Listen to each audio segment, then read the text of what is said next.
দুশ্মন, সব টাকার সালে আওয়ামী লীগ বিএনপি এদের মধ্যে কোনো পার্থক্য নেই। সব খেলোয়াড় বলো যে ফ্যাসিস্টের বিরুদ্ধে এদেশের মানুষ আন্দোলন করেছে, সংগ্রাম করেছে, সেই চোর এবং টাকা খুনিদের সাথে চিহ্নিত রাজনৈতিক দল হাত মিলিয়ে এদেশের শহীদদের সাথে গাদ্দারি করতেছে।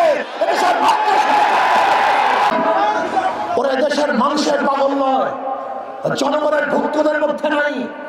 ওরা মানুষের রক্ত এবং আবেগের উপরে দাঁড়িয়ে ক্ষমতা দিতে চায়। আওয়ামী লীগ বিএনপি এদের মধ্যে কোনো পার্থক্য নেই। সব ক্ষমতার বদল, সব ক্ষমতার বদল, সব টাকার সালের অত্যাচারী দরিদ্র।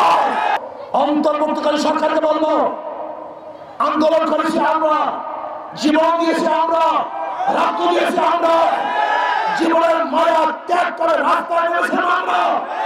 আর উপদেষ্টা বানাবেন ওই সমস্ত বিদেশি চাটুকারদেরকে যারা ইসলামের দুশ্মন, দেশের দুশ্মন, যারা ফ্যাসিস্টের দুশ্মন ছিল, তাদেরকে উপদেষ্টা বানাবেন। এই ক্ষমতা আপনাদের দেওয়া হয় নাই।